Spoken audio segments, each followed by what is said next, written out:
En el nombre del Padre, del Hijo y del Espíritu Santo. Amén. Lectura del libro del Génesis. El Señor dijo a Abraham: sal de tu tierra, de entre tus parientes y de la casa de tu padre, y vete a la tierra que yo te indicaré. Yo haré de ti un gran pueblo, te bendeciré y haré famoso tu nombre, que será una bendición. Bendeciré a los que te bendigan y maldeciré a los que te maldigan.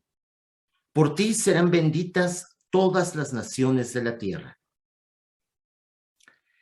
Partió Abraham, como le había dicho el Señor, y Lot marchó con él. Tenía Abraham 75 años cuando salió de Harán.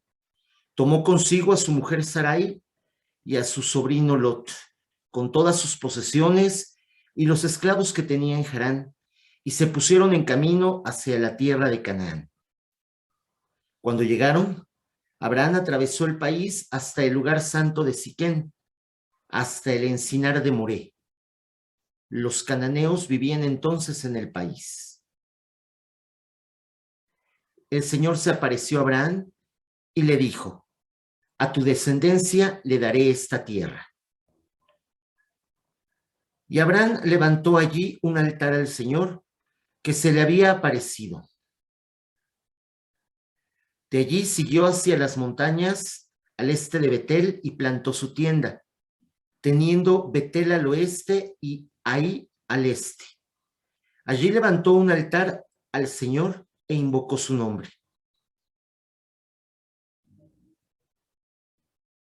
Palabra de Dios. Te alabamos, Señor.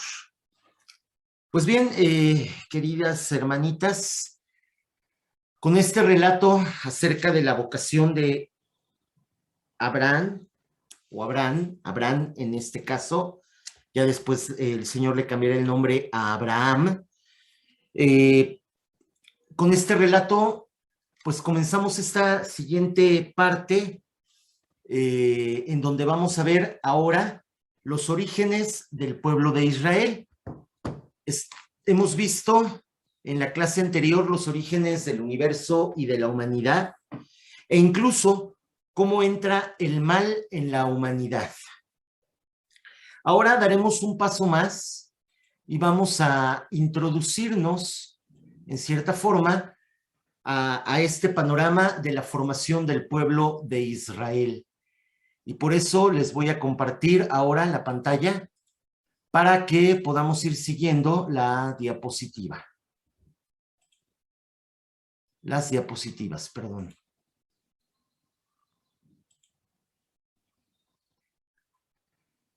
Ok.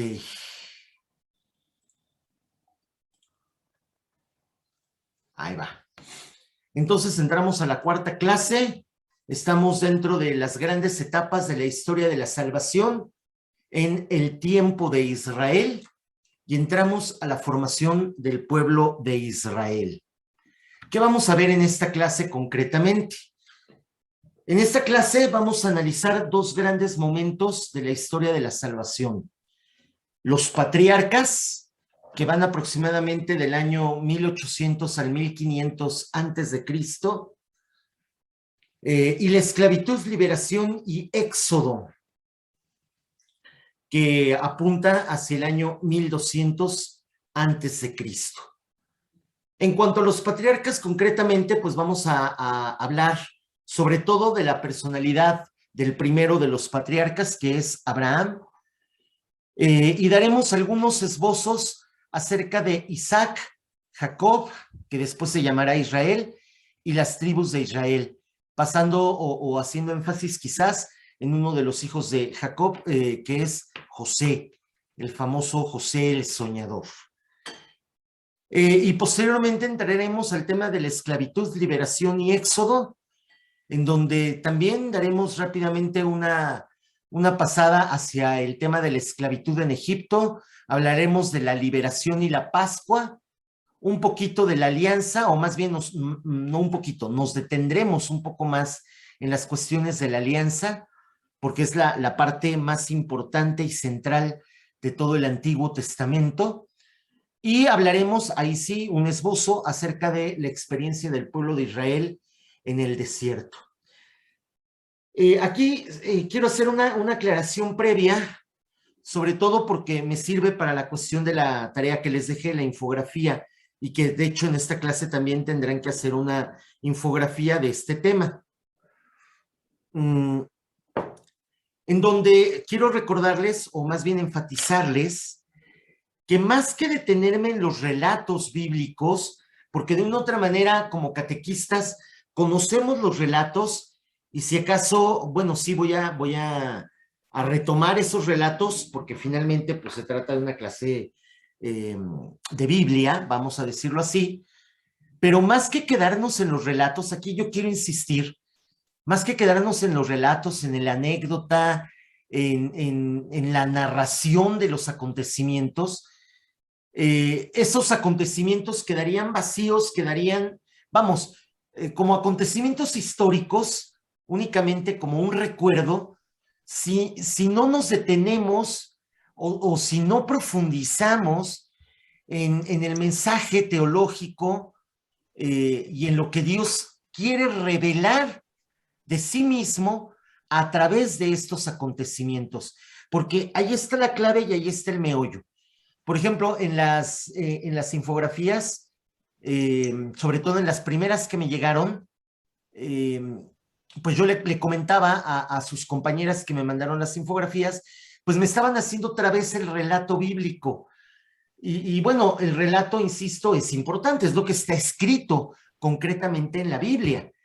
Pero en esta clase no nos estamos deteniendo solamente en el relato, porque de una otra manera, insisto, el relato ya lo conocemos y lo vamos a repasar, desde luego. Vamos a recordar los elementos fundamentales del relato. Pero más que quedarnos en el relato, profundizamos hacia el mensaje y hacia la autorrevelación de Dios en el acontecimiento histórico, que me parece que eso también es muy fundamental porque si no, muchas cosas de nuestra fe quedan como que insostenibles, porque insisto, si nos quedamos solamente en el relato, pues será como recordar un acontecimiento del pasado y ya, sin mayor sin mayores consecuencias para nuestro presente y obviamente para nuestro futuro. Pero para comprender la historia de la salvación, tenemos que descubrir qué hay de fondo en cada uno de los relatos bíblicos. Por eso vamos a comenzar con los patriarcas y concretamente con Abraham. Abraham es un personaje pues muy simbólico dentro de la Biblia y en la historia de la humanidad me atrevo a decir que es un personaje fundamental, porque de hecho a este personaje lo compartimos como personaje importante para nuestra fe, las tres religiones que llamamos religiones reveladas, el judaísmo, el cristianismo y el islamismo. Eh, que actualmente, vamos a decirlo así, dominan la gran, ¿cómo se dice?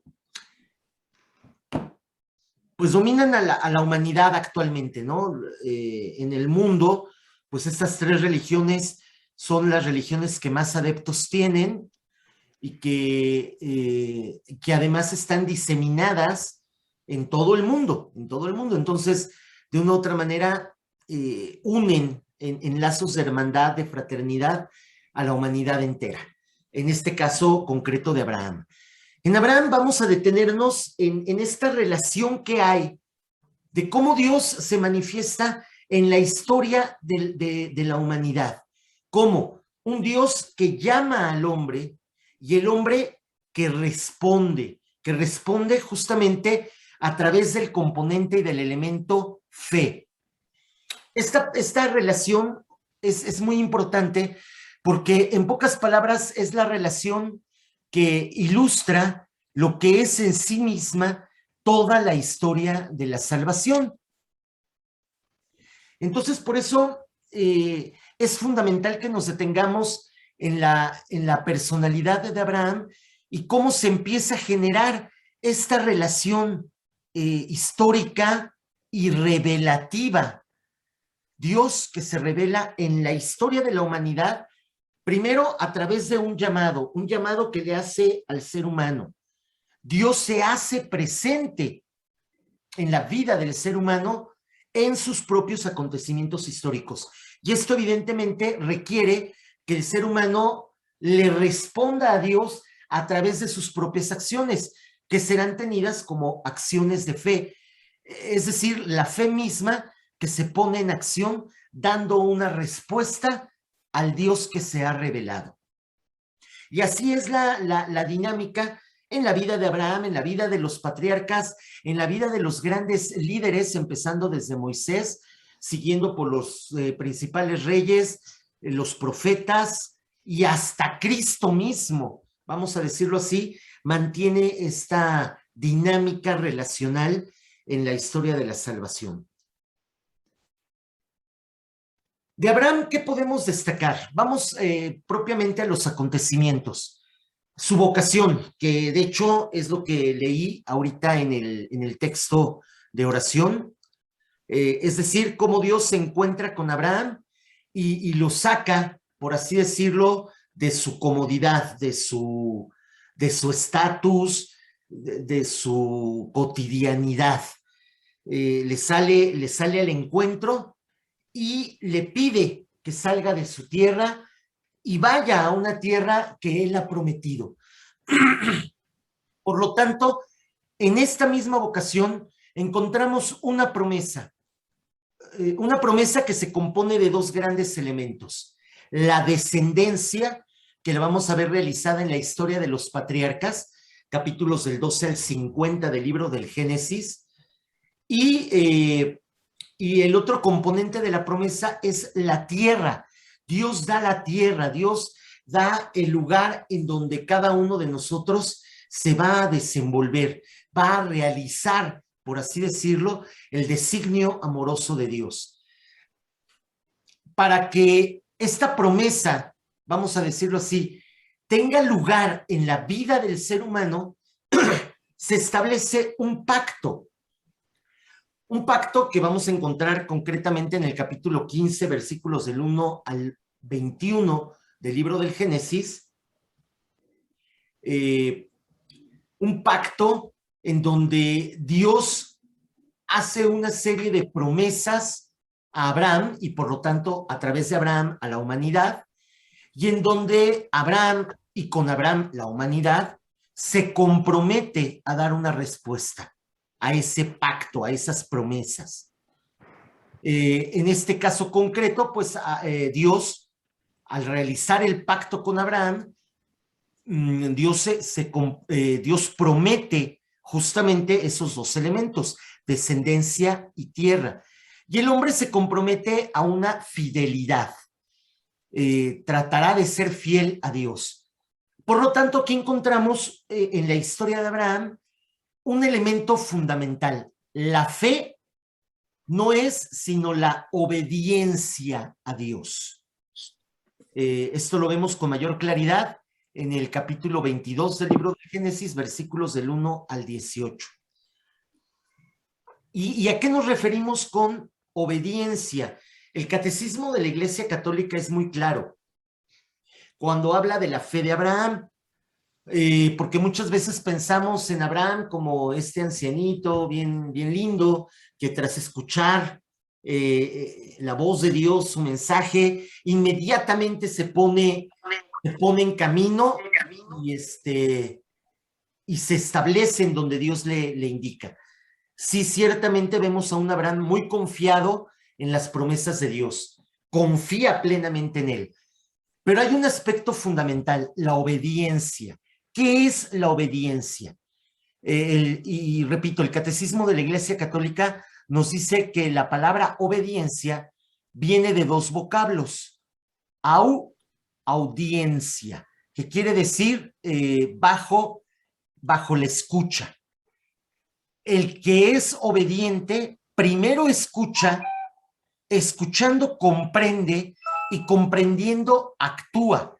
Por lo tanto, ciertamente hay un componente de comprensión en la fe, de que la respuesta no sea meramente una respuesta ciega completamente. O sea, cuando hablamos de la fe ciega, malinterpretamos la fe ciega. La fe ciega no es hacer las cosas sin entender.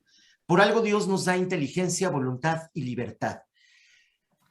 Para Abraham seguramente no fue fácil, mmm, obedecer. Sin embargo, termina obedeciendo porque confía, porque hay señales que le dicen que efectivamente es Dios quien habla y que efectivamente hay una promesa de por medio. Y aquí viene la parte interesante, la confianza que pone Abraham en que Dios, este Dios que le ha hablado, que se le ha manifestado, que se le ha presentado, verdaderamente cumple sus promesas.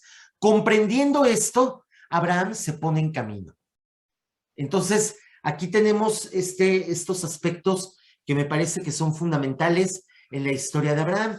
Sabemos evidentemente que Abraham, como acabamos de leer, toma a su esposa Sarai, a su sobrino Lot, a todos sus esclavos, sus bienes que son cargables, vamos a decirlo así, transportables, y abandona la seguridad de su tierra, Ur de Caldea, en la zona de Mesopotamia, y se encamina hacia lo que conocemos hoy como la tierra de Israel, Canaán. En Canaán se establece, pasará una serie de sucesos y vicisitudes, tendrá contactos con el pueblo de Egipto, tendrá contactos con los pueblos de ahí. El mismo Abraham adquirirá las tierras, y conocemos pues un poco esta historia de Abraham, cómo va envejeciendo y al parecer pues el Señor no da señales de ir cumpliendo la parte de la descendencia. Incluso sabemos que Abraham y Sarai es una pareja de ancianos que no han tenido descendencia, por eso Abraham toma a su sobrino Lot en determinado momento de esta historia. Lot se separa de Abraham, tendrá sus propias tierras, quizás como una señal de que la descendencia no está en Lot, estará en Abraham. Sarai juega un papel fundamental, porque Sarai es como el contrapeso. Sarai es como quien pone la dosis de realidad, de realismo, este realismo increyente. No es algo muy positivo, porque pues mientras que Abraham confía plenamente en Dios, Sarai es un poco más práctica y pone como que los medios materiales, y maneja como el plan B, ¿no? Por si a Dios se le olvida, Sarai en ese sentido es una mujer un poco más incrédula, quizás. Eh, por ahí chequen el micrófono porque está haciendo alguien le está haciendo eco y nos estorba un poquito. Bueno, les decía, Sarai es un poquito más práctica, un poco más incrédula, vamos a decirlo así, y busca soluciones prácticas, como que quiere forzar la voluntad de Dios. Es pues la imagen quizás de muchos cristianos de hoy que no confían plenamente en Dios y entonces buscan otras salidas, ¿no? Por si se le olvida a Dios, por si se le olvida. Entonces, Sarai en este sentido le entrega a su esclava, a su esposo Abraham. En aquel entonces pues estaba esta tradición, vamos a decirlo, costumbre, de que cuando la esposa no podía dar a luz o querían tener más hijos y la esposa ya no podía tener más hijos, pues generalmente se entregaba a la esclava. La esclava era como una extensión de la esposa, de la mujer, y los hijos de la esclava pues serían hijos legítimos del esposo y también serían hijos legítimos de la esposa. Entonces, en ese sentido, Sarai toma esta acción práctica, le entrega a Abraham a esta esclava llamada Agar. Con Agar, Abraham tiene un hijo, Ismael, pero Dios le reitera a Abraham, este no es el hijo de la promesa. Yo te hice una promesa, tú tendrás un hijo con Sarai y la voy a cumplir. Y efectivamente, Dios cumple esta promesa. Finalmente, Sarai tiene un hijo, le pondrán por nombre Isaac. Dios se ríe, Israel, Dios se ríe, porque pues Sara no confía en las promesas del Señor. Y a partir de esto viene una nueva alianza, una alianza que establece Dios con Abraham. Cambian los nombres. Abraham se convierte de ser padre padre de un pueblo, por así decirlo, a ser padre de una muchedumbre. Ahí tenemos más o menos este significado del nombre de Abraham. Abraham, así nada más, Abraham significa padre venerado y Abraham significa padre de una muchedumbre.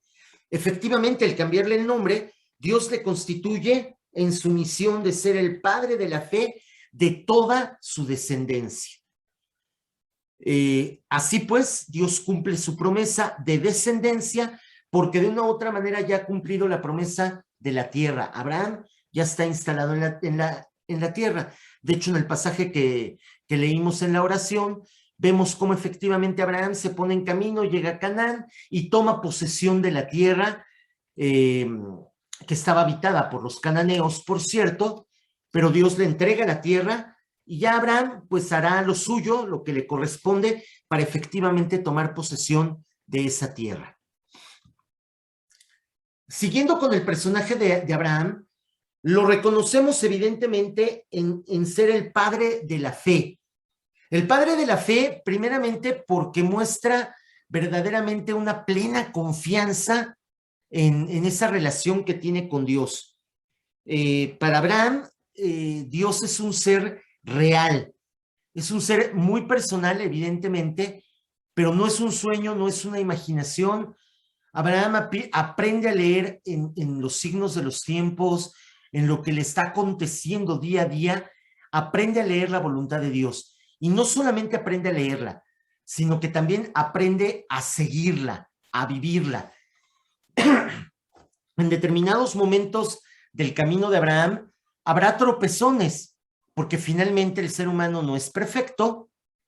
Evidentemente habrá momentos en los que el mismo Abraham pues quizás se desespere un poquito y buscará salidas, al igual que su esposa Sara, pero siempre Dios lo volverá a meter al camino. Y aquí vemos en la historia de Abraham los criterios de la acción de Dios. ¿Cómo actúa Dios en la historia de la humanidad? Y aquí es bien importante romper un poquito ciertos sueños, ciertos ideales que a veces entorpecen mucho el caminar de la fe de una persona. Porque estos dos criterios son criterios que todavía el día de hoy seguimos contemplando en la acción de Dios, en la historia personal y en la historia de la humanidad. El primer criterio es la acción a través del hombre, es decir, Dios actuará siempre a través del ser humano. Respeta, bueno, lo ha creado a su imagen y semejanza, lo ha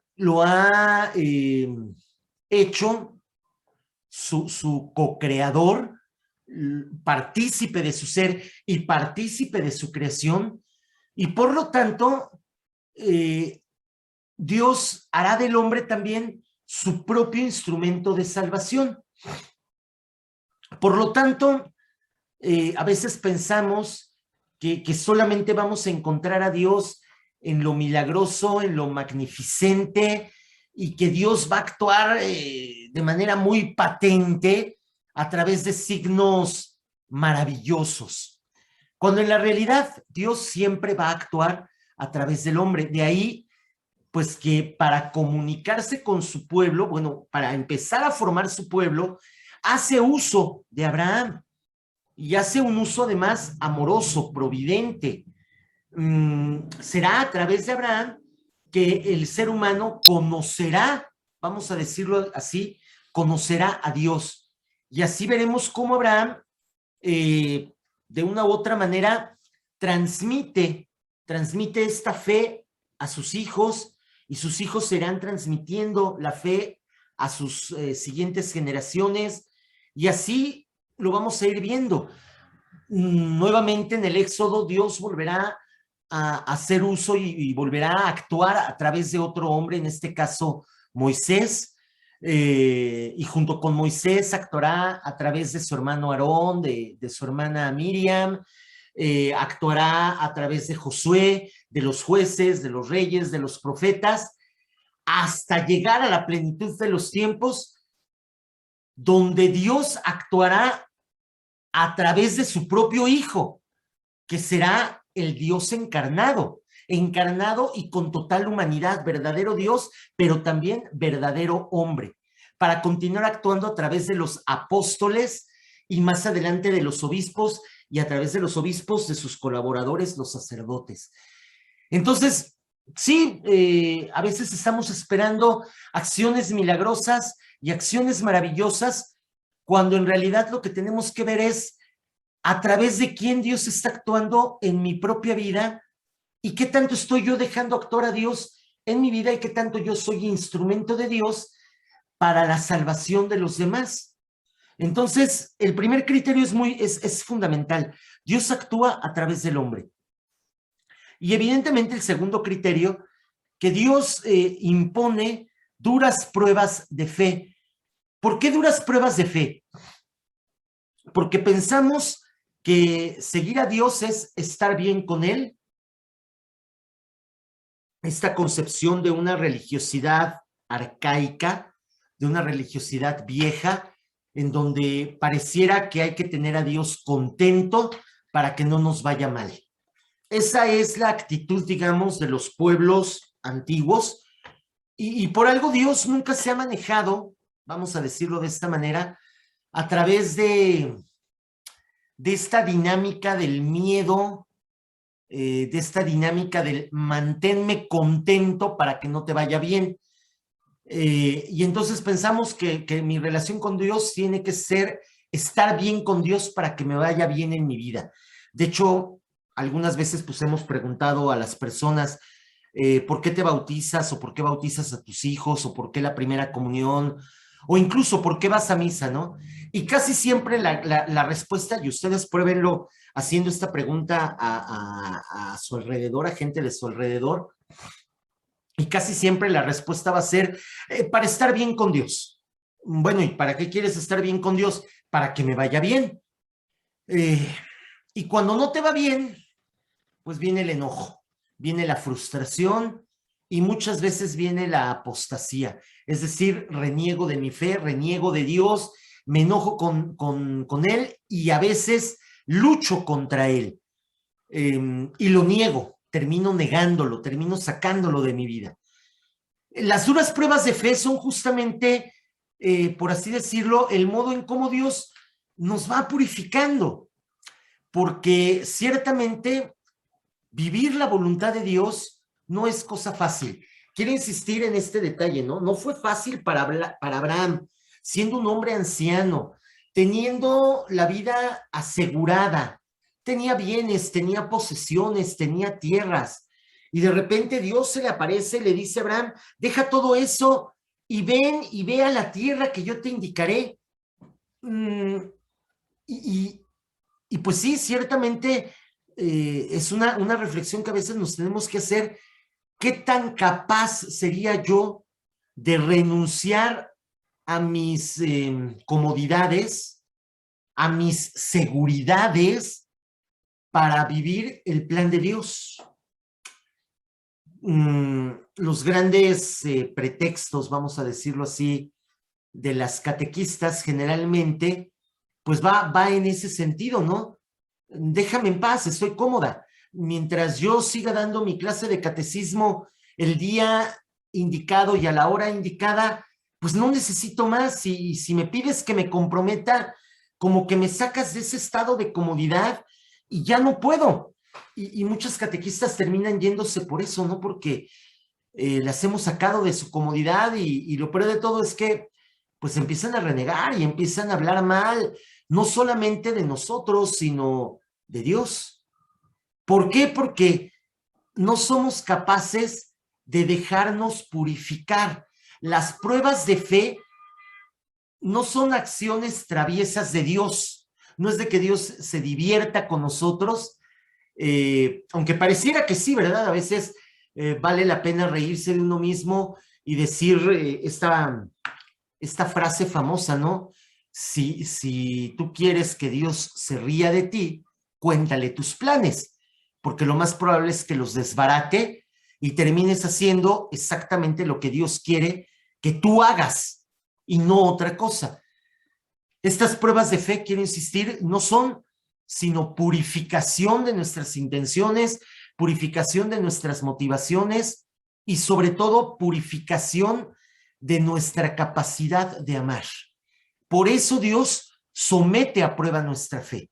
Y vaya que Abraham lo somete a prueba, primero sacándolo de la comodidad de Ur para enviarlo a Canaán, y luego poniéndolo en una tierra que ya está habitada, y luego tarda un poquito en cumplir sus promesas. Pareciera que no, que Dios no las va a cumplir y las cumple.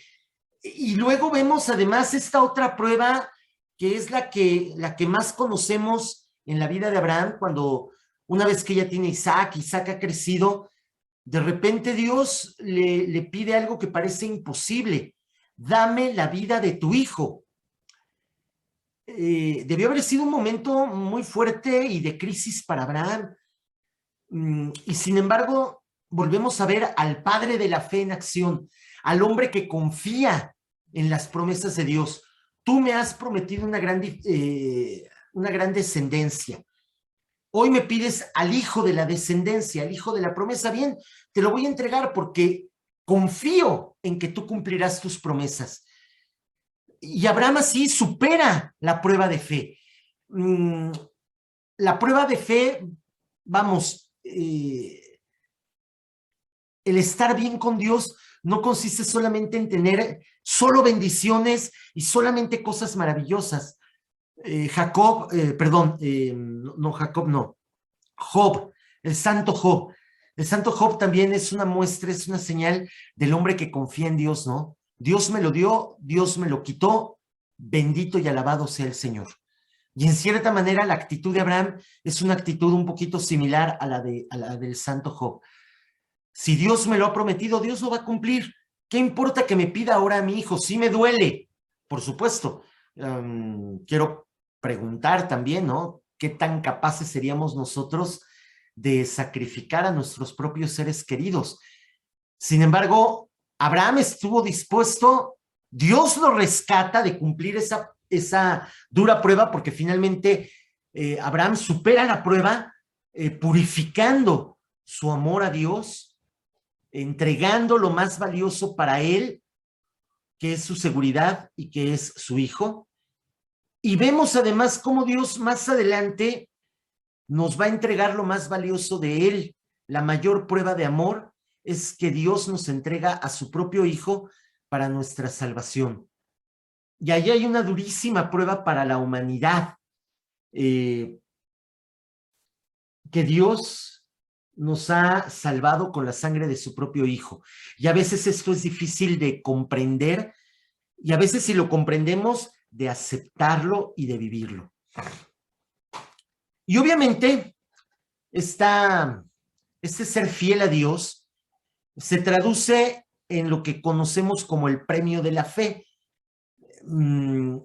La descendencia es numerosa.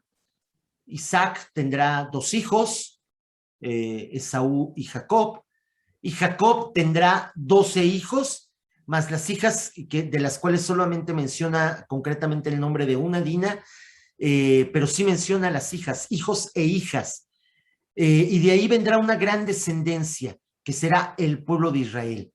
Y más adelante una mayor descendencia todavía, porque pues aparte del pueblo de Israel, pues están los hijos de Esaú, que se le considera como el padre de los árabes, y más adelante, cuando llega Jesús y envía a los apóstoles, Jesús nos hermana, nos hace hijos de Dios y por lo tanto de una u otra manera también hijos de Abraham.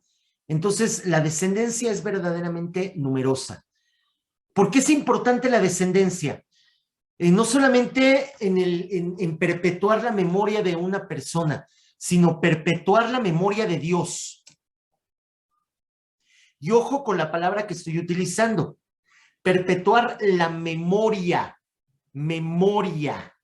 es decir, la actualidad de la presencia de Dios hoy, porque eso es la memoria, la actualidad de la presencia hoy.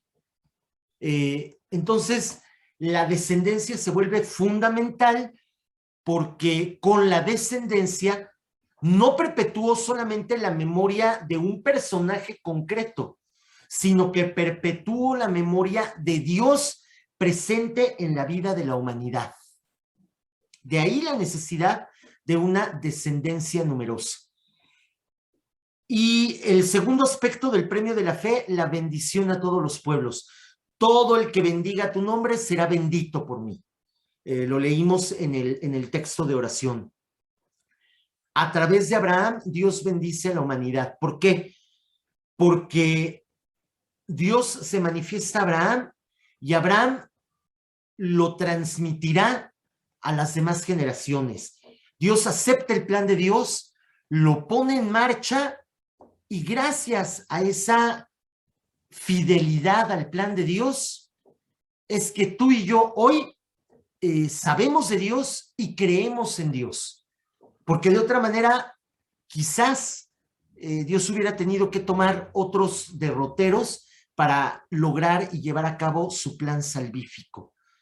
Entonces, de una u otra manera, hay una fuertísima bendición por parte de Dios a nosotros, los descendientes de Abraham. De aquí podemos entrar a la historia de los patriarcas. El primer patriarca definitivamente fue Abraham, pero después de Abraham viene una serie de patriarcas que serán, por así decirlo, los transmisores de la fe. Y aquí tenemos, por ejemplo, al primer personaje, Isaac, del cual se tienen pocos relatos. Es muy poca las menciones que se hacen de Isaac y es muy poca la participación de Isaac en la historia patriarcal. Isaac básicamente cumple dos funciones. Ser el hijo de la promesa, para empezar. Recordemos que anteriormente Abraham tenía a su sobrino Lot como el heredero de sus bienes mientras estaba en Ur. Cuando Dios lo saca de Ur y lo lleva a Canaán, le deja claro que no será a través de Lot la descendencia de Abraham, no será a través de su sobrino. Por eso hay una separación en los caminos entre Abraham y Lot.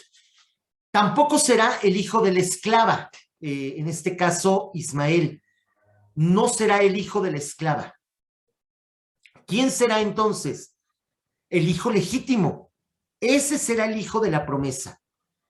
Ahí Dios establece en cierta manera un cierto paralelismo con Cristo, en tanto que Cristo, el Verbo encarnado, es el hijo de la promesa hecha realidad. Y a través del hijo de la promesa, la humanidad queda hermanada y la humanidad queda unida en una sola familia, la familia de Dios. De ahí la necesidad de los padres, del padre, del patriarca, que además tendrá la función de ser el transmisor de la promesa y de las bendiciones.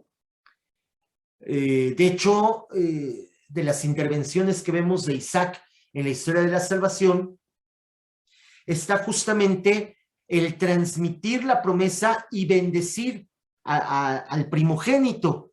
Y sabemos que Isaac es víctima, por así decirlo, de un engaño, de una traición.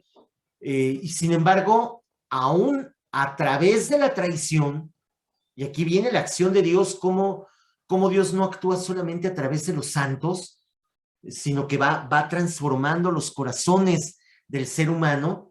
Todos los santos, antes de llegar a la santidad, vivieron una humanidad en plenitud y también cometieron grandes y graves pecados. Fueron, pues, como seres humanos, imperfectos, pero Dios va modelando al ser humano. Y vemos cómo a través del engaño, aún a pesar del engaño, Dios sigue fiel a sus promesas y a sus bendiciones. Isaac transmitirá la promesa y la bendición a su hijo menor, Jacob. Ahorita hablaré un poquito de Jacob.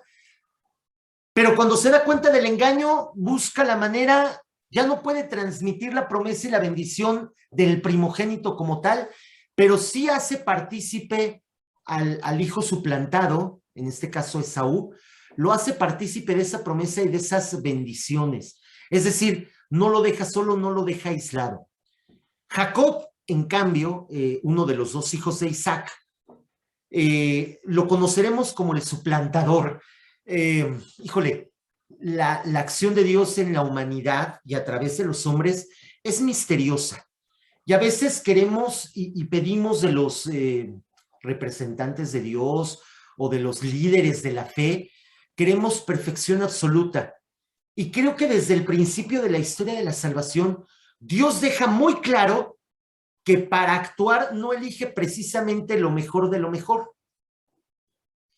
Quizás en Abraham e incluso en Isaac podemos encontrar muchas veces una respuesta intachable como respuesta fiel a Dios.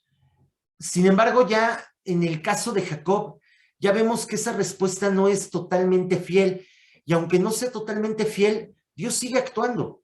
Dios se mantiene fiel y provoca en el infiel, en este caso Jacob, le va a provocar un cambio radical de vida. Aunque inicialmente Jacob es el suplantador, el que engaña, de hecho Jacob significa concretamente pegado al talón. Sabemos en el relato bíblico que cuando Isaac y Rebeca tienen a sus hijos, son mellizos, es decir, nacen pegados una parte del cuerpo de uno a otra parte del cuerpo del otro. La mano de Jacob queda pegada al talón de Esaú, y Rebeca, la madre de ambos, lo toma como una señal de que el menor será más grande que el mayor. Vamos, hasta en eso, vamos a decirlo así, Jacob lucha desde el principio de su propia existencia por ser el primogénito. Entonces, pues ahí vemos esta acción de Dios aún a través del engaño. Y de hecho, pues uno de los primeros actos que vemos de Jacob es justamente el engaño. Jacob se dedica a engañar primero a su hermano Esaú, robándole la primogenitura por un vil plato de lentejas. Y luego engañando a su padre para recibir la promesa de salvación, para ser el depositario de la promesa y para recibir las bendiciones de descendencia y de tierra. De ahí viene un periodo para Jacob, un periodo de prueba, lo que decíamos antes, ¿no? La acción de Dios será también en las duras pruebas de fe, porque el que engaña será engañado. A través de estos relatos que conocemos, de este Jacob que se va a trabajar con su tío, quiere a la hija menor del tío, pero el tío lo hace trabajar 7 años para que Jacob obtenga la dote para su hija, y le entrega no a la menor, no a la que Jacob amaba, sino a la mayor. Por esto de las dudas de qué hija saltada, hija quedada, quién sabe, más vale. Y lo engaña porque pues le entrega a la hija justamente el día de la boda, cuando ya no hay vuelta para atrás. Jacob se da cuenta de que no es la hija que él quería, no es la esposa que él quería, la mujer que él quería. Y vuelve a trabajar otros 7 años para obtener a la mujer que él quería. Entonces el engañador es ahora engañado. Y comienza una lucha con Dios, una lucha que llega incluso al nivel físico. hay un relato también en donde físicamente Jacob lucha con Dios y se lastima la rodilla. Y entonces Dios le cambia el nombre a Jacob y le pone el de Israel. Israel significa Yahvé es fuerte. Dios, el Señor, es fuerte. ¿Por qué? Porque Jacob luchó con el Señor. Y así Jacob aprende a mantenerse fiel a la promesa. Si Dios es fiel a la promesa, al ser humano, después de esa lucha con Dios, de esa lucha de voluntades y de ese darse cuenta que sin Dios uno no es nada y se mantendrá en una vida llena de inquietud, es como el ser humano aprende a ser fiel a las promesas de Dios. Y entonces viene una consagración especial. Jacob tiene un sueño en donde él ve él duerme en el desierto, recuesta su cabeza en una piedra, esta piedra tendrá mucho significado, y sueña con una escalera de donde ve subir y bajar ángeles.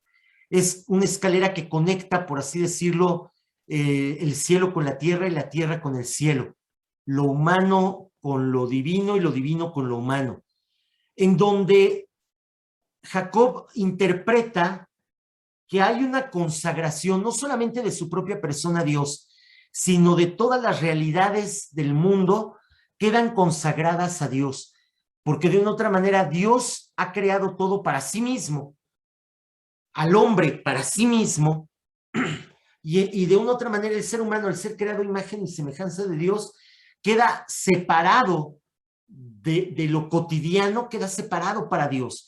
El ser humano está consagrado a Dios. Y como señal de consagración, Jacob hará algo muy extraño, que de hecho será el único evento que veremos así en la Biblia e incluso en la historia de la humanidad. Dios consagra ese lugar para Dios y derrama aceite sobre la piedra, marcando de una u otra manera que todo será fundado en esa piedra, la piedra angular, esa piedra que también será un signo de lo que llegará a ser Jesucristo nuestro Señor, la piedra angular, la piedra que desecharon los constructores, es hoy la piedra angular. Y con esa consagración de la piedra, Jacob está consagrando nuevamente para Dios el mundo entero. Entonces, como vemos ya en la historia de Jacob, encontramos elementos que nos ayudan a comprender un poco más la historia de nuestra salvación a través de las intervenciones de Dios en la historia de la humanidad, pero también cómo el ser humano va respondiendo y cómo además el ser humano se va dejando modelar. Aquí en Jacob vemos a un hombre que definitivamente, con mucha reticencia ciertamente, es muy necio, es muy rejego, vamos a decirlo así. Sin embargo, Jacob se va dejando moldear por Dios. Poco a poco va pasando de ser el engañador a ser el realizador, por así decirlo, de la promesa de la descendencia. Porque evidentemente Jacob tendrá una gran descendencia. Dentro de los hijos de Jacob, resaltamos, y también dentro del cuerpo patriarcal, resaltamos la figura de José, el personaje de José. El personaje de José es una historieta muy bonita dentro de la Sagrada Escritura, pero tiene un significado, porque no nos podemos quedar solamente en el relato romántico. Digo, es tan bonito el relato que hasta sirvió de inspiración para cuentos, para óperas, para obras de teatro y para musicales. El más famoso, pues José el Soñador, ¿no? El chico de la capa multicolor y todo eso. Y sí, la historia es muy bonita y muy romántica. Sin embargo, hay enseñanzas fundamentales en la historia de José, el hijo de Jacob. Primero, José es figura de Cristo. ¿Por qué es figura de Cristo? Por dos elementos fundamentales. José es víctima de la injusticia de los hermanos, porque además, para empezar, José es hijo de la mujer que Jacob amaba. José es hijo de la mujer que Jacob amaba. Ya desde ahí, Jacob tiene una predilección muy especial por José y desde luego por Benjamín, el hermano de José, pero más por José porque es, por así decirlo, lo hace como su primogénito, aunque no es el primogénito será Judá, el hijo de la primera esposa, el primer hijo de la primera esposa, pero el hijo de la segunda esposa, el primer hijo de la segunda esposa, también será muy importante para Jacob.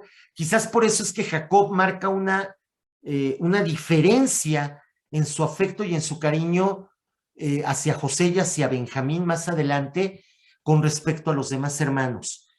Es, por así decirlo, el hijo amado en quien me complazco, por así decirlo. Y por lo tanto, por esa complacencia, José se atrae la enemistad de sus hermanos. El hijo en quien Dios se complace es rechazado por sus hermanos, es rechazado por la humanidad que no ve en él al Mesías, al Salvador del mundo. En José, sus hermanos no ven al hijo que el padre esperaba, a lo mejor. Eh, Además, José tiene una relación muy especial con Dios. De entrada también José tiene sus aspectos un poquito negativos. Es un muchachito, obviamente como los consentidos, pues un poquito engreído, un poquito presumido. Sus sueños, los famosos sueños de José, no son nada halagüeños para los hermanos. Más pareciera que lo que les está anunciando a los hermanos es que al final de cuentas él va a ser más importante que ellos. Y evidentemente ahí pues el egoísmo y la soberbia resurgen y vemos que esa soberbia, ese egoísmo conduce al odio. Y el odio, volvemos a lo mismo, el odio destruye, el odio mata. Y es lo que vemos en los hermanos de José. Por eso José es víctima de la injusticia de los hermanos y termina siendo vendido casualmente por 30 monedas de plata. Casualmente. Y es esclavizado y llega el momento en que José termina convirtiéndose en el redentor de los hermanos en aquel episodio de la gran sequía que se da en la zona. Evidentemente, José, como hombre previsor, como hombre que sabe interpretar los signos de los tiempos y la voluntad de Dios, que puede transmitirse incluso a través de sueños, como le sucede a José. José prevé y José busca en cierta manera sostener a toda una sociedad, en este caso a Egipto, lo busca sostener del momento de la gran sequía. Y al mismo tiempo, de una u otra manera, sostiene a sus hermanos porque los hermanos van a Egipto a pedir ayuda, ven que en Egipto, aunque también hay sequía, no hay carestía porque previeron los años de sequía, los hermanos van a buscar, no saben que el visir, el encargado de administrar esos bienes, esos bienes que van a salvar de la sequía, no reconocen en esa persona a su hermano, como muchos cristianos no reconocen a Jesús como el Salvador. Y sin embargo vemos en José una actitud de perdón y a través del perdón rescate de sus hermanos, el rescate de la humanidad. Jesús perdona a la humanidad a través de Jesús. La humanidad consigue el perdón y a través de Jesús la humanidad consigue su rescate para toda la humanidad. Por eso José tiene una importancia dentro de la historia de los patriarcas, porque igual será signo, figura del Mesías futuro, de Jesús, de Jesucristo nuestro Señor. Y a través de José y de la descendencia de José y de cómo José lleva a sus hermanos a Egipto, entramos a una nueva etapa.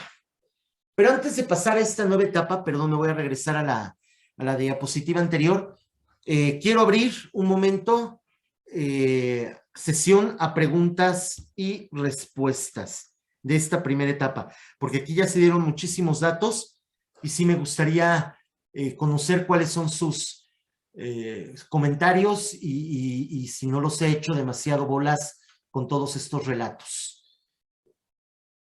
A ver, venga, dudas, preguntas, comentarios.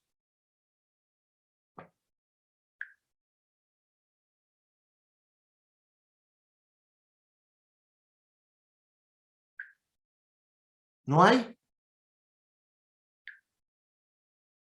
¿A poco hasta aquí vamos claros?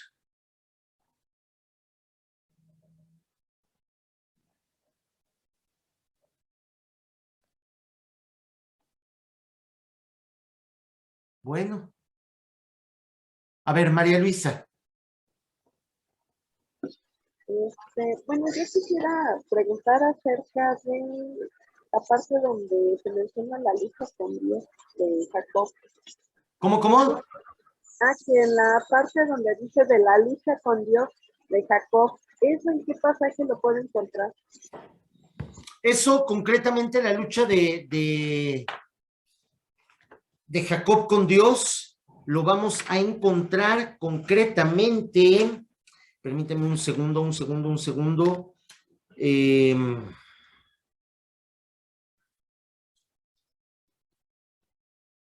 En el capítulo 32, versículos del 23 al 33 del Génesis. Capítulo 32 del Génesis, versículos del 23 al 33. Gracias. De nada. Ahí encontramos la lucha de Jacob. Ya no te llamarás Jacob, sino Israel, porque has luchado contra Dios y contra los hombres y has vencido. Ajá. Entonces, ahí encontramos ese relato. Digo, es un relato muy importante dentro del Génesis, porque en cierta manera es también un reflejo de nuestra lucha habitual contra Dios. Vivir la voluntad de Dios es difícil, es complicado, y se establece a veces una lucha de nosotros contra Dios, porque a veces quisiéramos hacer más nuestra voluntad que la misma voluntad de Dios. Entonces, de ahí que en cierta manera esa lucha de Jacob contra Dios es un reflejo de nuestra propia lucha. Por eso yo les decía que la historia de la salvación no se puede quedar solamente en el estudio de unos acontecimientos pasados que tuvieron alguna repercusión en nuestro presente y hacia nuestro futuro, sino que tenemos que ver en la historia de la salvación nuestra propia historia, porque si nos detuviéramos aquí e hiciéramos un análisis de lo que hemos visto hasta aquí, hasta ahorita, de historia de la salvación, los orígenes del universo, los orígenes de la humanidad, el origen de la maldad, y cómo Dios empieza a rescatar a la humanidad a través de Abraham y los patriarcas, y lo que se va sucediendo en cada uno de los eventos y de los acontecimientos, si hacemos un análisis profundo de ellos, más allá del relato, vamos a descubrir que en nuestra propia vida se están llevando a cabo estos mismos acontecimientos. Es decir, en un determinado momento, tú descubriste el universo que te rodea, creación del universo para ti, y te descubres además no solamente parte del universo, sino que te descubres un ser por encima del universo, porque tienes la capacidad de transformarlo y de trastornarlo, ¿sí? ¿Cómo lo trastornamos? Bueno, antes de pasar a trastornar el universo, te descubres creado, te descubres un ser especial, te descubres con capacidades distintas al del universo, y por lo tanto llega un momento en que te descubres creado por Dios, porque tu corazón siente esa necesidad de relacionarse con este ser supremo que te ha hecho y que te ha dado todo lo que tú eres. Ese sería como que tu momento creacional, el tuyo, propio. Para luego entrar a ese trastornar el universo del que yo les hablaba, a través del pecado. Adán y Eva cometieron un pecado gravísimo que los separa de Dios, de sí mismos y del universo. Y además es un pecado que se realiza conscientemente, porque de una otra manera Adán y Eva saben que tienen prohibido comer de ese fruto y sin embargo conscientemente y sabiendo que habrá consecuencias, porque de una otra manera saben que habrá consecuencias, consienten en cometer el pecado. El problema es que luego, pues como que ya no son tan responsables con las consecuencias y no se imaginan que las consecuencias son verdaderamente nefastas para ellos. Y así no sucede. ¿Cuál fue tu pecado original? Perdón que utilice esta expresión, pero ¿cuál fue el pecado de tus pecados? El primero que cometiste conscientemente, sabiendo que así te separabas del plan de Dios. ¿Y cuáles fueron sus consecuencias? Y te darás cuenta que sus consecuencias prácticamente fueron muy similares a las consecuencias que tuvieron Adán y Eva. Para empezar, te descubriste desnudo. Y descubriste que a partir de ahí las cosas iban a ser más difíciles todavía. ¿Por qué? Porque perdiste la confianza de Dios. Y no solamente, bueno, finalmente el amor de Dios va más allá de su propia confianza. Pero el primero que desconfía eres tú.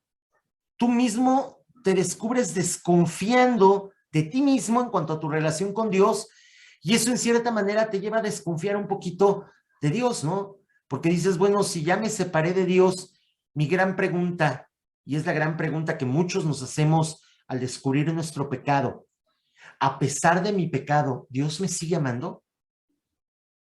¿Soy digno del amor de Dios? Vienen estas preguntas que son cruciales para nuestra vida. Y a pesar de eso, nos descubrimos amados porque también descubrimos que Dios no nos abandona en medio de nuestro pecado. Pero a pesar de eso, no le cerramos las puertas al pecado y seguimos cometiendo pecado.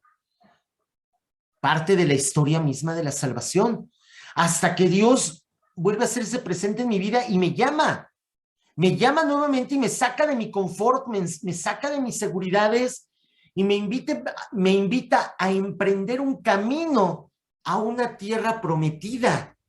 Y este camino, vamos a llamarle, es el camino del primer encuentro con Dios y el camino de la primera conversión. Una conversión que te lleva a darte cuenta de la grandeza de Dios y te lleva a compartirlo a los demás. Te hace en cierta manera patriarca de otros, porque, bueno, y en el caso de las mujeres, si quieres, usamos la palabra matriarca. Te hace matriarca de otros, porque serás transmisora de una serie de promesas y de bendiciones. Pero en esa misma dinámica hay caídas, indudablemente hay caídas. Aquí lo interesante sería que tú fueras haciendo tu propia cronología de historia de la salvación, más allá del relato bíblico, que tú fueras descubriendo cómo este relato bíblico se ha repetido y se sigue repitiendo en tu propia vida. Ahí está el reto de la historia de la salvación. Y ahí está el reto de ir descubriendo, desentrañando la voluntad de Dios en mi vida. Y cómo en cada uno de esos acontecimientos Dios ha estado presente y Dios te ha dejado un mensaje a través de otros y a través de los acontecimientos de tu propia historia. De eso se trata la historia de la salvación.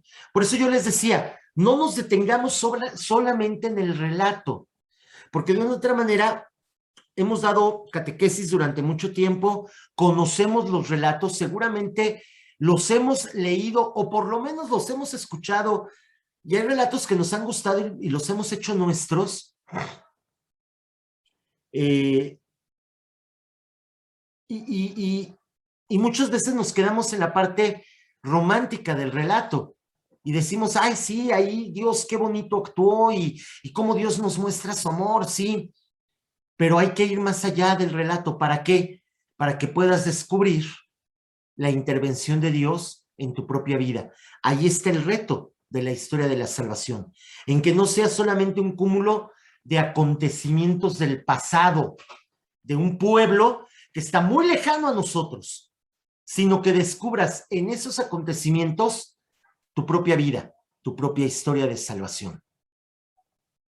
Pero creo que eso, según recuerdo, ya lo irán trabajando también con el profe Beto, porque les irá dejando una investigación al respecto de eso. Creo que ya se las está dejando por ahí, en donde vayan ustedes haciendo una confrontación de su propia vida con la historia de la salvación, lo cual les llevará a investigar la historia de la salvación para luego poder cotejarla con su vida y darse cuenta de que tu vida, tu historia, es la historia de salvación del pueblo de Israel. Bien, y les decía hace rato, ¿no? Hay caídas. A pesar de que hemos escuchado la voz de Dios, a pesar de que hemos tratado de vivir un camino de conversión y nos hemos emocionado en transmitir esa promesa y esas bendiciones, hay caídas.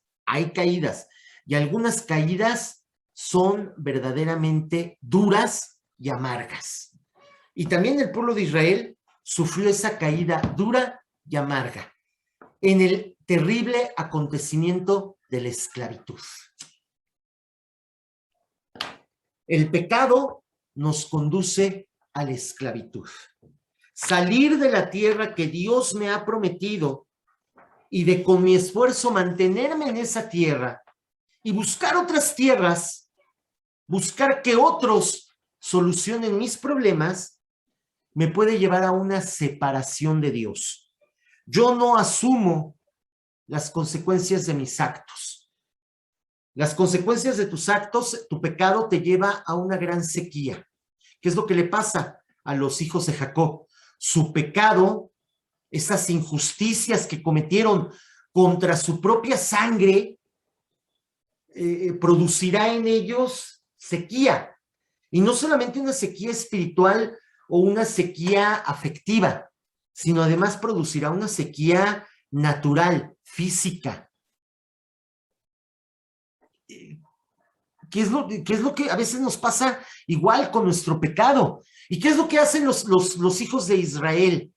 En lugar de buscar el perdón y la misericordia de su propio padre, contándole la verdad y pidiéndole perdón al padre, que es víctima también de la injusticia de sus hijos, en este caso Jacob. No, van a buscar ayuda y van a buscar consuelo en otro lugar, con otra cultura, con otra religión. Qué suerte que encuentran al hermano y que el hermano los perdona y que el hermano los rescata trayéndolos a la tierra. A veces, y ahí uno de los, me atrevo a decir, de los fallos de Jacob, es querer ser tú el protagonista de los acontecimientos, cuando en realidad es Dios el protagonista.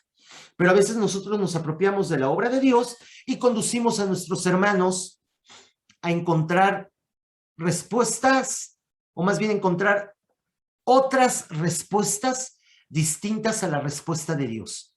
Porque Dios ya había entregado una tierra. Si el pueblo de Israel se hubiera mantenido fiel a la promesa de Dios, Dios hubiera seguramente le hubiera ofrecido a los hijos de Jacob solución directa a su problema. Sin embargo, los hijos se han olvidado de Dios, por eso dejaron entrar el germen de la traición y de la injusticia en su vida y terminan en una tremenda sequía. ¿Qué produce esta sequía?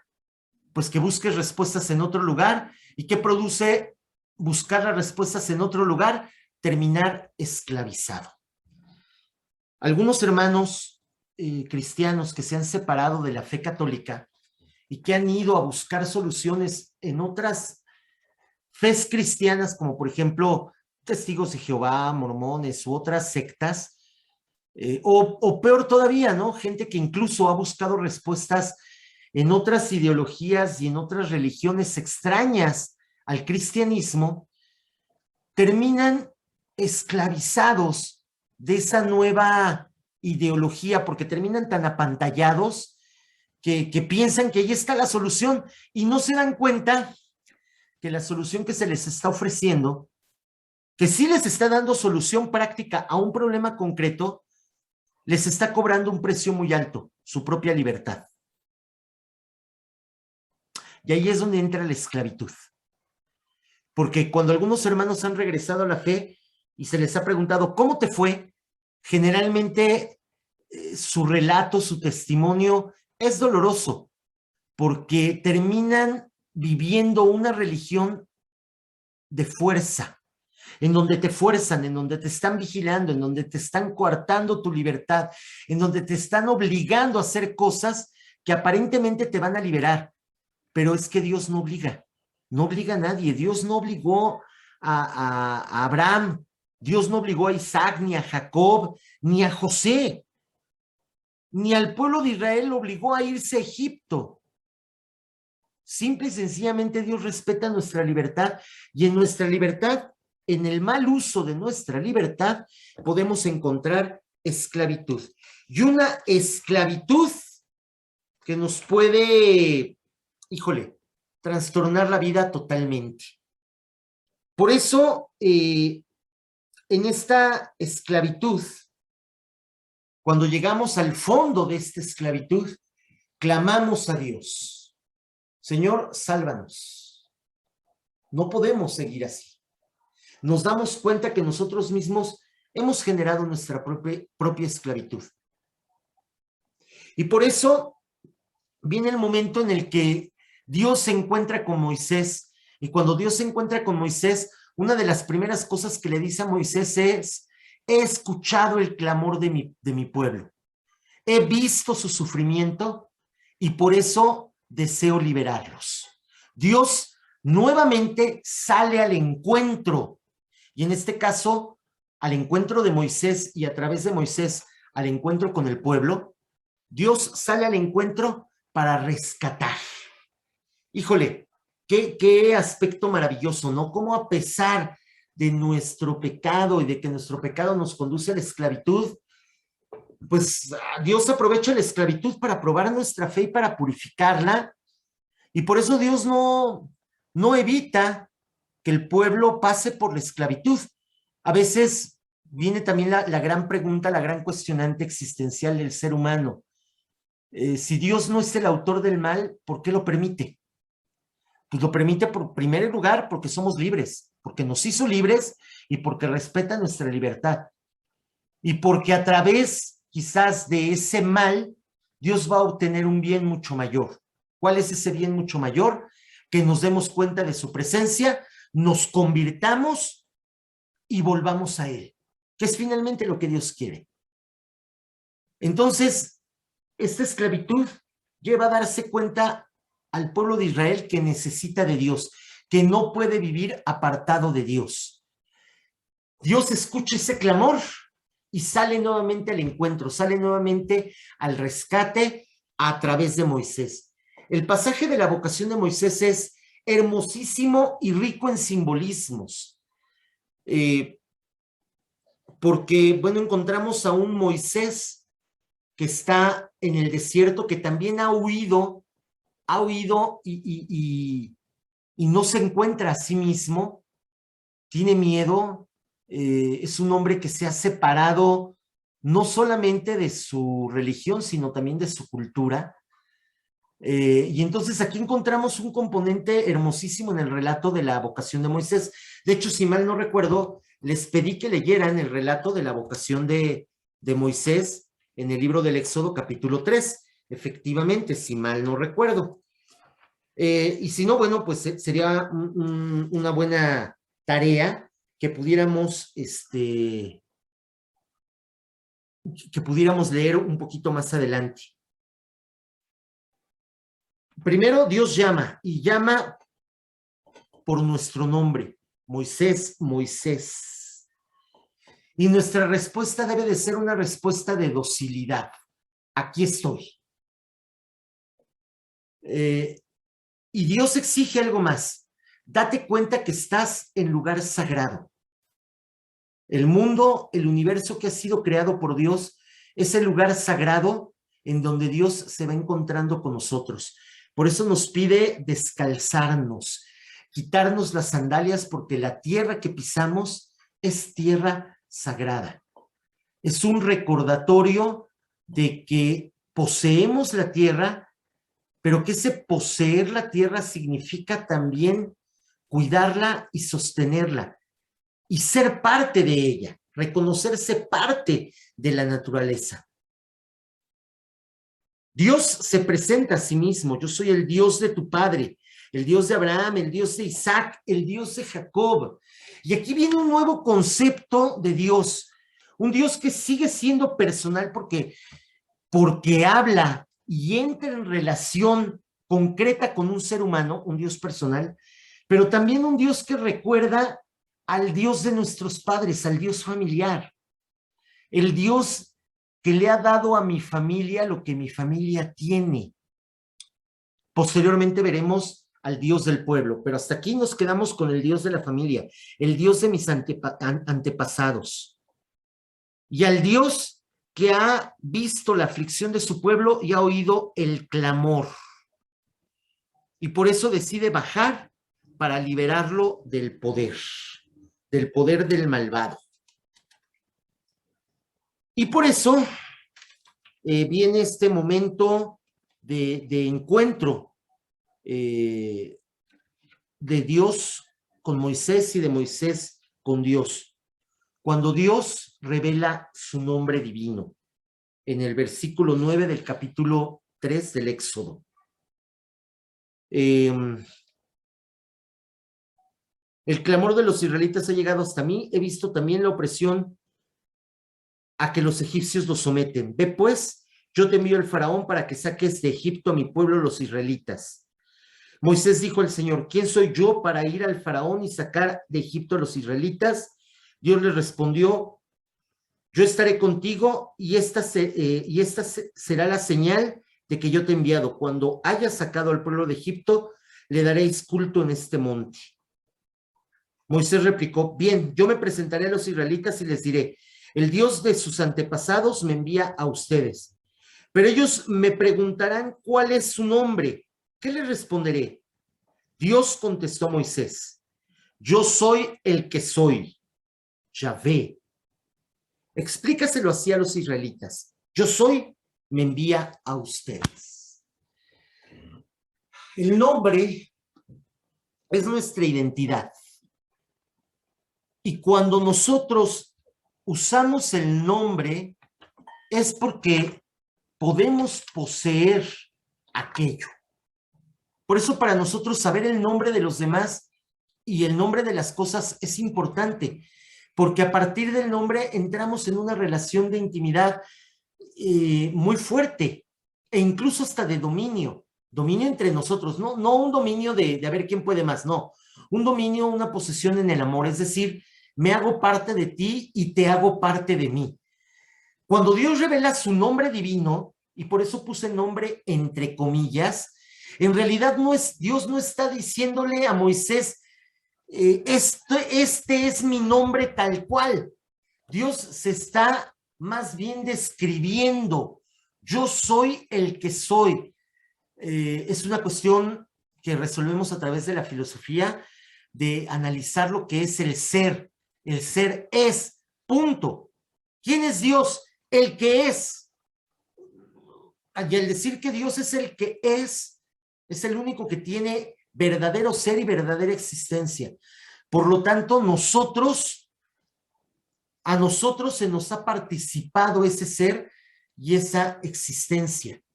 Pero el que tiene el ser es Dios. El que es Dios. Por eso la partícula Yahvé.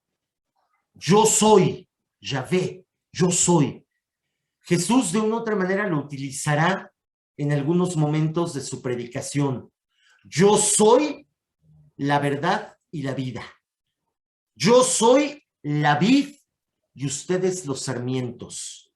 Y cuando lo arrestan y Jesús encara a sus perseguidores y les pregunta: ¿quién buscan? A Jesús de Nazaret.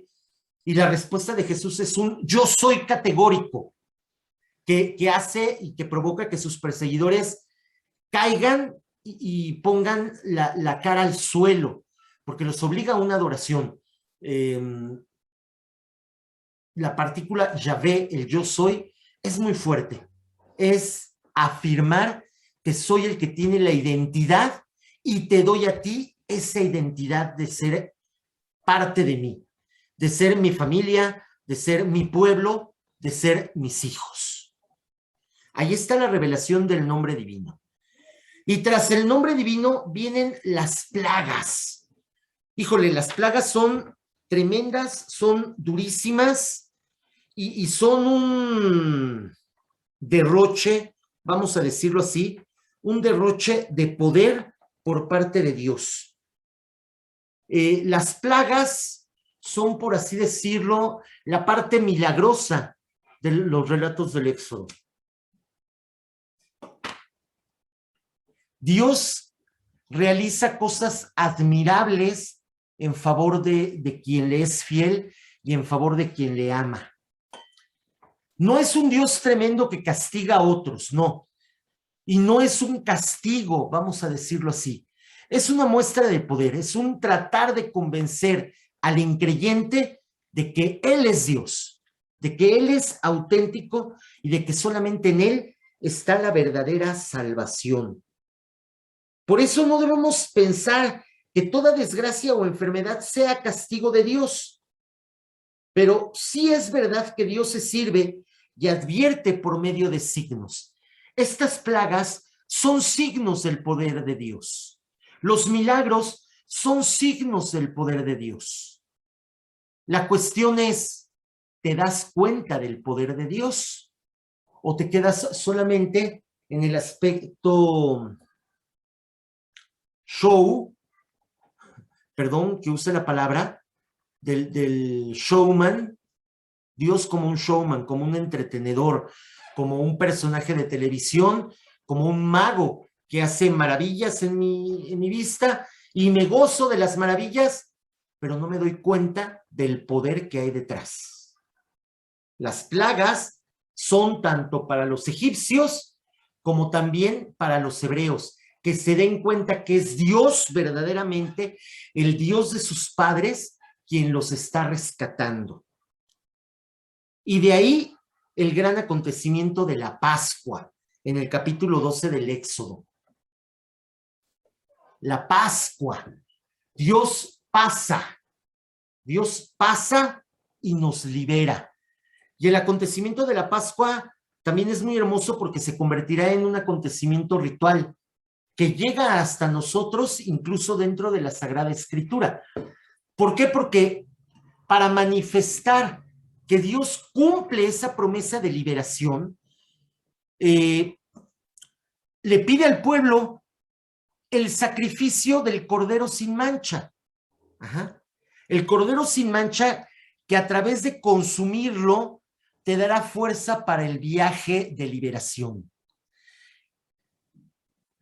Es un momento crucial porque es el momento de la liberación. Es decir, a partir de este sacrificio del que tú comes para tener fuerzas para realizar el camino de liberación, con este acontecimiento Dios te está liberando del pecado. Perdón, bueno, sí del pecado, claro, a última instancia del pecado. Te está liberando de la esclavitud que es producto de tu pecado. De ahí que la Eucaristía para nosotros los cristianos adquiere un sentido altísimo porque es el gran acontecimiento donde el Cordero sin mancha da su vida para alimentarnos y darnos fortaleza en el camino de liberación. Y es lo que le sucede al pueblo de Israel. Por eso ese rito de buscar el Cordero más perfecto del rebaño, y compartirlo con los demás. Si una familia no tiene un cordero, compártelo con ellos. Este compartir que te lleva a la unidad, a la comunión, a la comunión. Esta Pascua es figura de la nueva y definitiva Pascua, la que nosotros los cristianos celebramos hoy en día. Y esta Pascua te permite salir. Como Dios pasa y te lleva consigo. Sales del estado de esclavitud. Claro, este estado de esclavitud a veces no es fácil de conseguir, encontramos obstáculos, y es lo que le pasa al pueblo de Israel. Se encuentran con el obstáculo del Mar Rojo.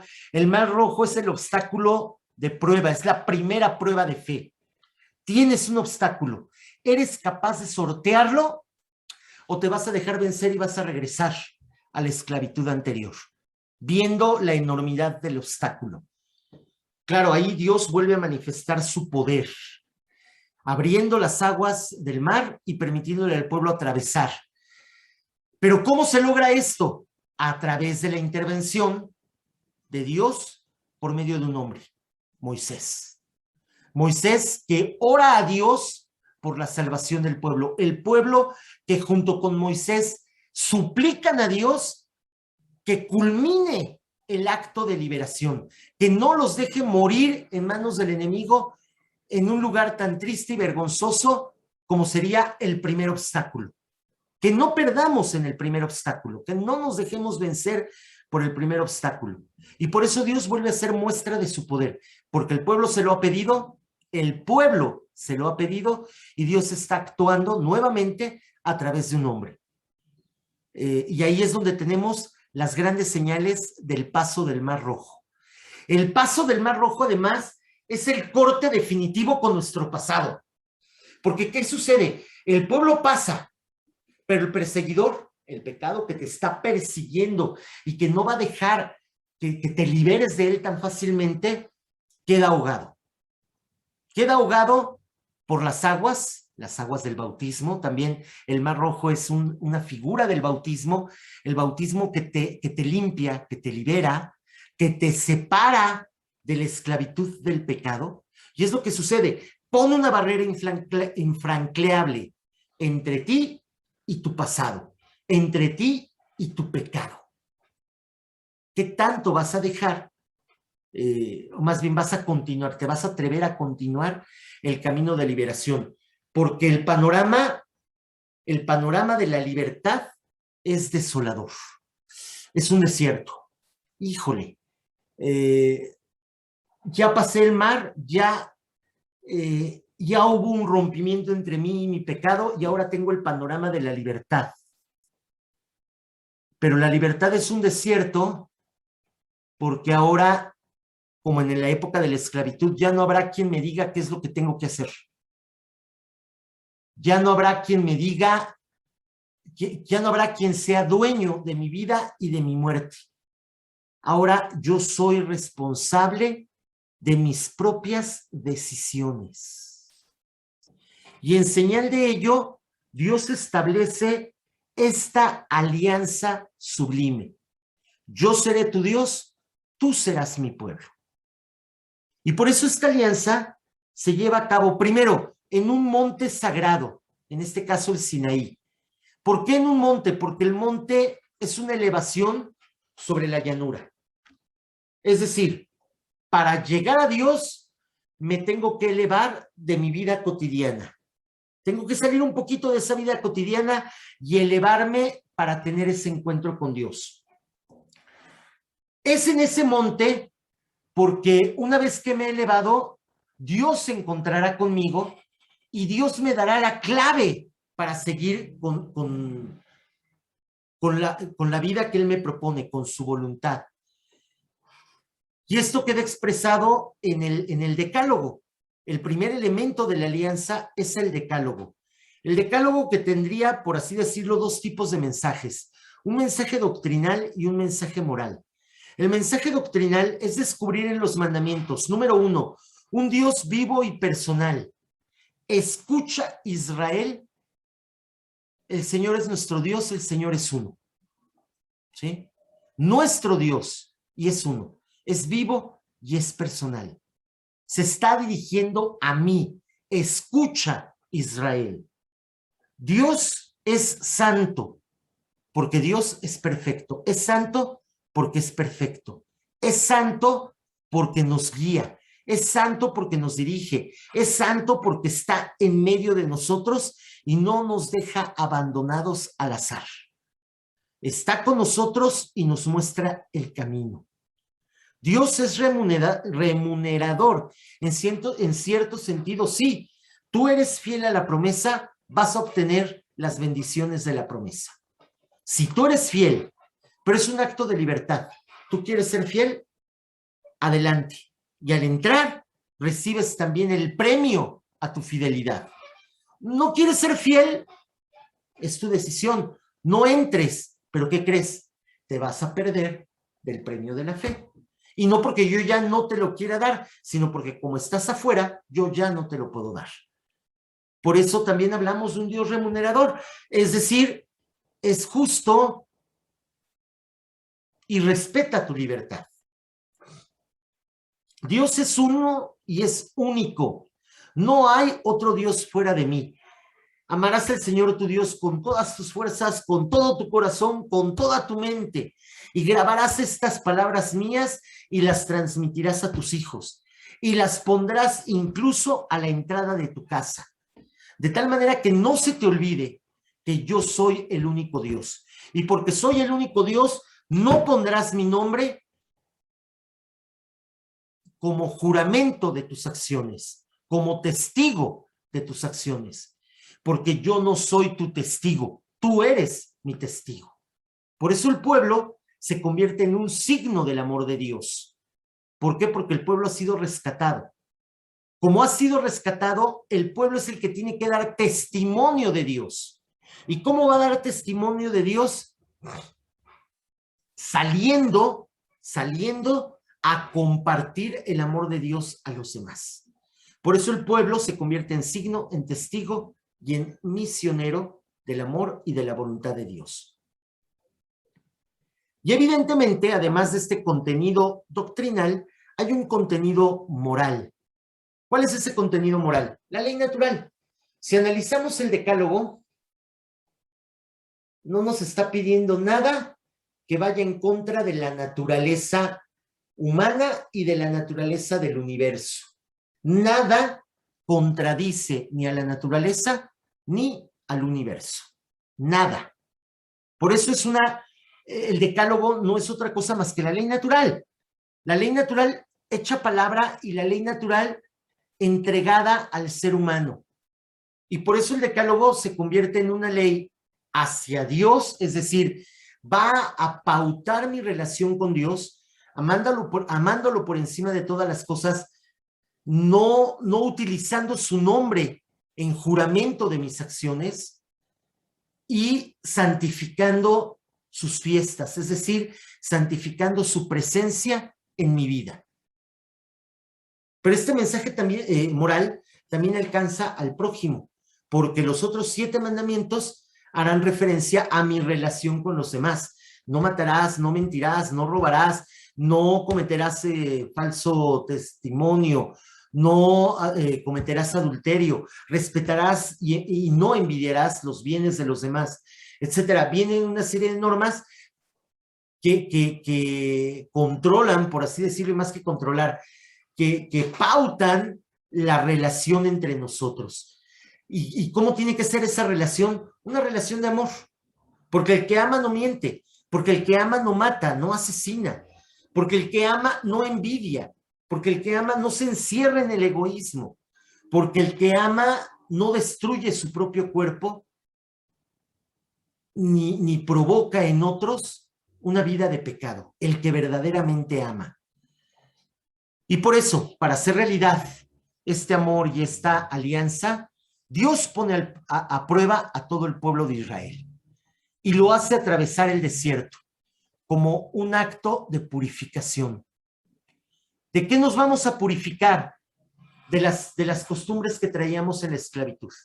La primera costumbre que traíamos en la esclavitud es no ser responsables de nuestras acciones.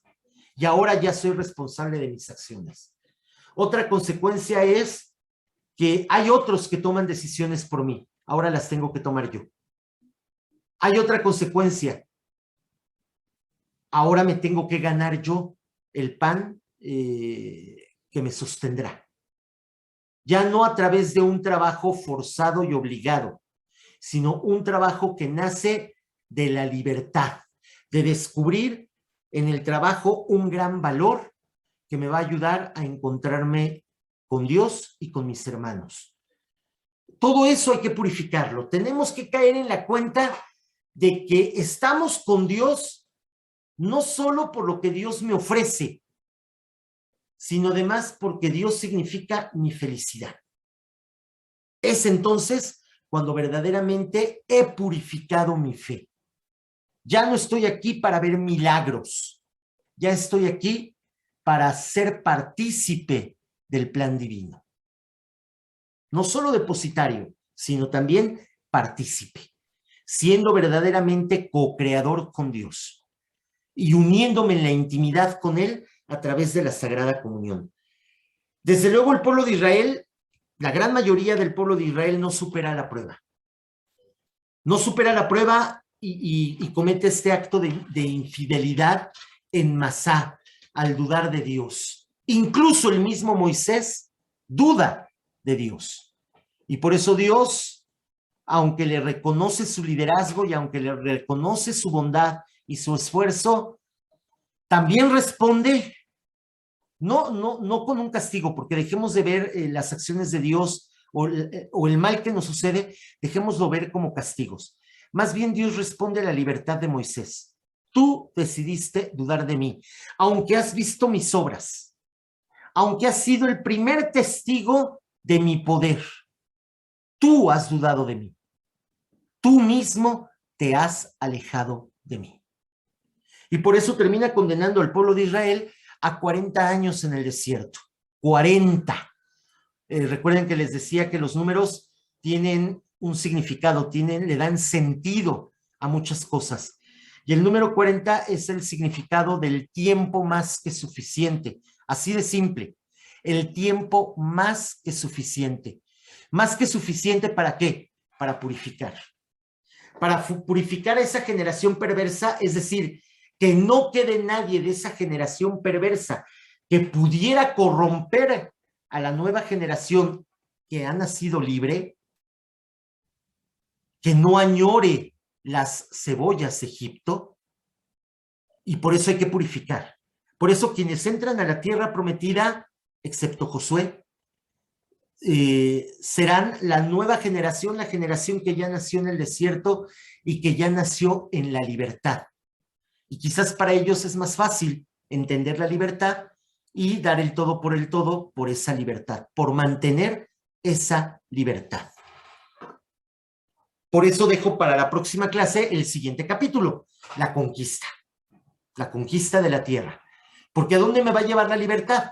A conquistar mis sueños, a conquistar mis ideales y sobre todo a conquistar el reino de Dios. Por eso, hasta aquí el día de hoy, esta sesión. Terminamos con este panorama bíblico que nos va a ayudar en cierta manera a eficientar un poco más nuestra catequesis y en cierta manera, a enseñarle a nuestros catequizandos y a nuestros catecúmenos, más allá del relato, cuál es la voluntad de Dios. ¿Qué es lo que el relato quiere transmitirnos verdaderamente a los seres humanos a través de una serie de acontecimientos? Muy bien. ¿Dudas, preguntas, comentarios, quejas, llantos, súplicas?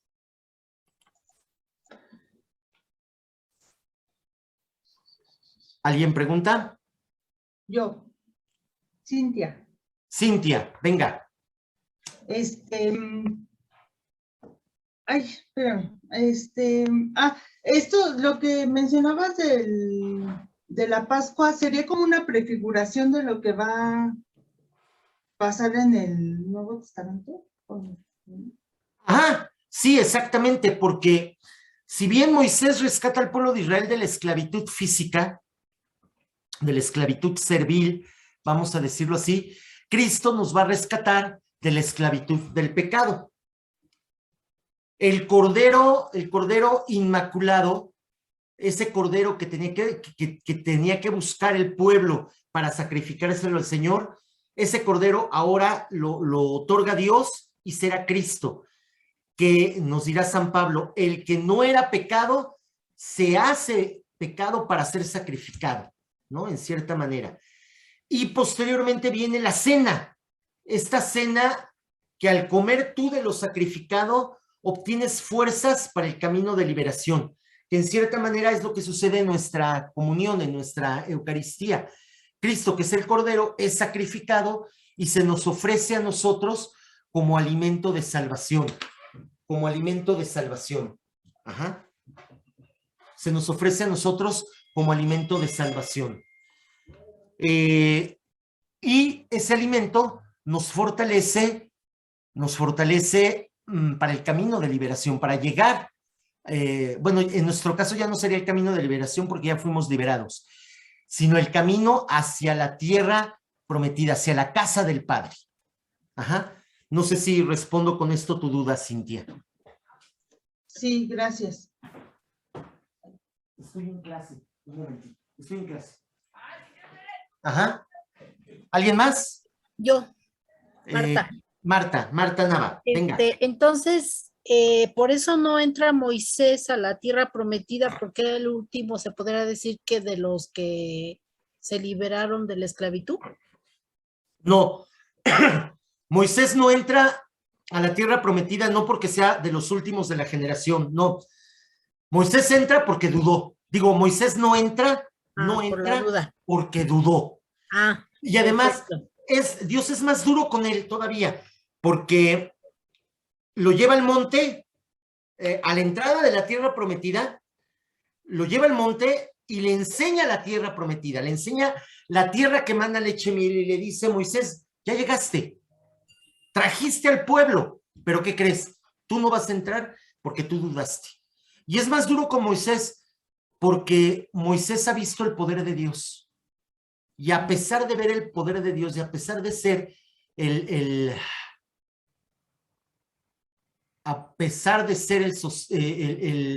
instrumento de Dios, ha dudado del poder de Dios. Por eso, en cierta manera, los cristianos adquirimos una responsabilidad mayor, muy similar a la de Moisés, porque de otra manera nosotros hemos sido testigos de ese poder y todo el mundo podría dudar, menos nosotros, que hemos sido testigos de ese poder. Ajá. ¿Sí queda claro, Martita? Sí, gracias. Gracias, venga más tarde, por favor. Gracias. Ajá. ¿Alguien más? Sí, respecto a eso que acabas de decir, Alfonso, de que nosotros, por eso dice que entre más conocemos a Dios, más es nuestra responsabilidad. Entonces va a eso es lo que acabas de decir. Sí, porque lo hemos conocido y no solamente lo hemos conocido, lo hemos experimentado a través del querigma, a través de las catequesis que hemos recibido, a través de la palabra que leemos, a través de lo que enseñamos. Entonces, si a pesar de todo eso, a veces seguimos dudando de Dios, más será nuestra responsabilidad. Y por eso a veces también nos va como nos va. Porque, pues sí, a veces nosotros mismos nos vamos generando, pues, mucho problema porque no somos fieles a Dios. Y vuelvo a insistir, todo mundo podría dudar de Dios, menos nosotros. Gracias, Alfonso. Gracias, Isabel. Bueno, ¿quiere agregar algo, Padre Israel?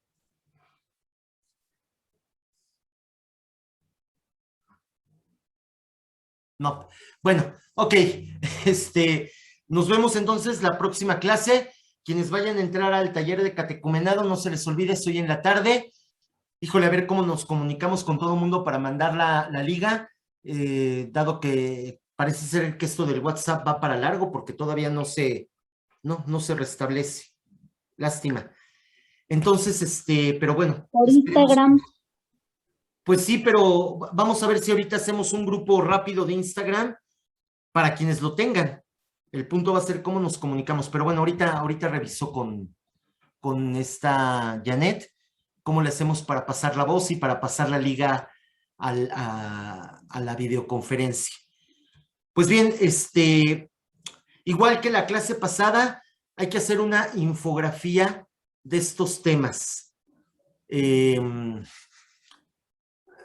la formación, la infografía se llama La formación del pueblo de Israel, porque lo que vimos hoy fue justamente la formación del pueblo de Israel, de la etapa patriarcal hasta la salida de Egipto. Entonces, hacer su infografía y mandarla por correo. Y recuerden, no se trata de volver a contar el relato lo conocemos. Hay que hablar de las enseñanzas de revelación que hay dentro del relato, que es ya lo que estuvimos viendo hoy en clase. Si se fijaron, no me detuve tanto en los relatos, sino más bien en las enseñanzas que podemos sacar a través de una buena exégesis del relato. ¿Sale pues?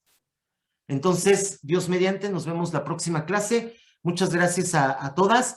Mil disculpas, hoy se nos cayó el WhatsApp y por eso ya no pudimos pasar la liga a todo mundo.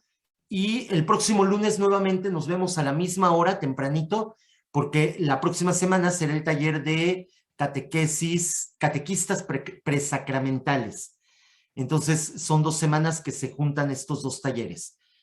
Muchas gracias a todas. Nos estamos viendo. Ánimo. Gracias, bye. Sale, bye. Gracias. Gracias. Chao. En cuanto esté rehabilitado el WhatsApp, mando los materiales. ¿Sale? O si no, mándenme un correíto y a través del correo les devuelvo el material, aunque eso va a ser muy trabajoso.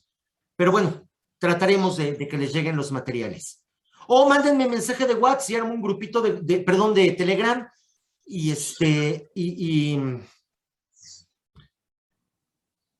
y armo un grupito de Telegram y ahí voy mandando materiales en lo que se restablece el WhatsApp también. Te esperamos y tú nos esperas a nosotros un mes para la tarea, ¿va?